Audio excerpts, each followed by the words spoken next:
दुसरा कामेच्या आपला नवरा काय कामधंदा करतो बायकोला माहिती असलं पाहिजे आणि बायको काय कामकाज करते हे नवऱ्याला माहिती असलं पाहिजे. त्यामुळे कुठलंही कामकाज करताना दोघांनी एकमेकाला विश्वासात घेऊन केलं पाहिजे. म्हणून दुसरं वचन कामेच्या.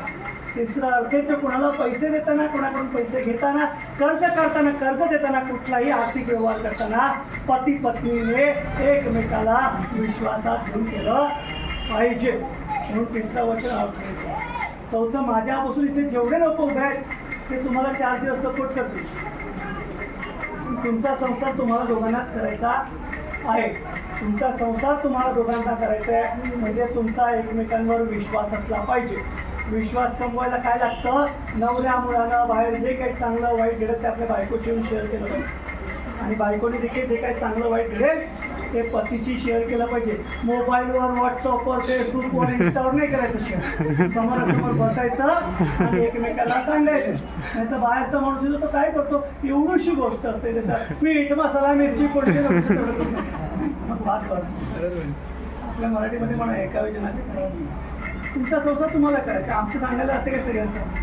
तुम्ही तुमच्या दोघांच्या एकमेकाच्या विश्वासाने संसाराचे सागर पार केला पाहिजे. मग जे काही चांगलं वाईट आहे ते शेअर केलं पाहिजे. एखाद्याला राग आला तर 2 दिवस लागेल, 2 तास लागेल, तुमचा विषय तिथेच संपला. नंतर बाहेरचा एकदा नवऱ्याला बायकोविषयी, बायकोला नवऱ्याविषयी बाहेरच्या निवडून सांगितलं जास्त त्रास होतो. बेटर जे काही चांगलं वाईट आहे ते एकमेकाला शेअर करून विषय तिथेच संपला पाहिजे. राग आला तर थोड्या राग येतो विषय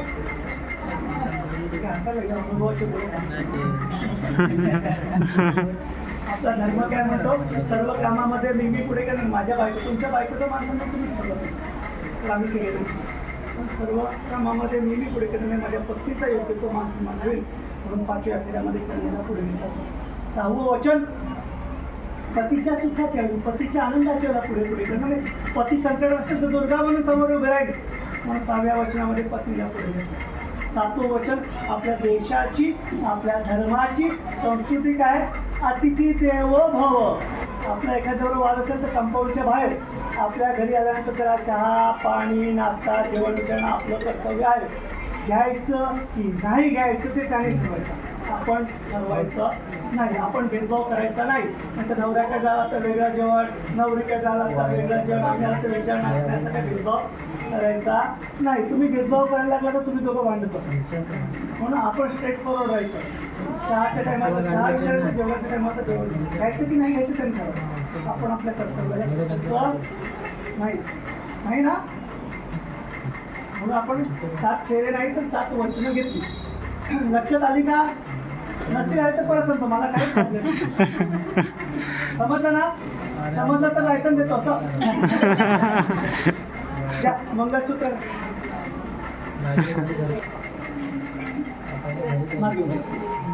तुम्ही बरोबर असं बघा.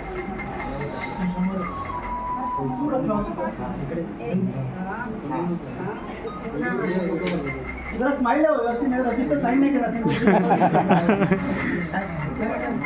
लायसन देतो ना सगळे.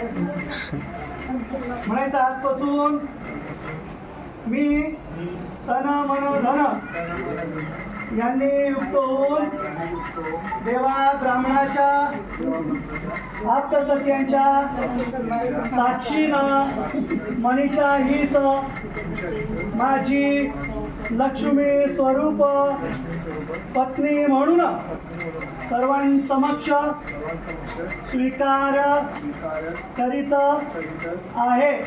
माझ्या नावाचं मंगळसूत्र मी तिला परिधान करीत आहे. ओम नमो देवेश्वराय वरदाय प्राप्त्यर्थम नमो नमामि निम्म. ओम नमो घालायचं. ओम मंगलम सर्वान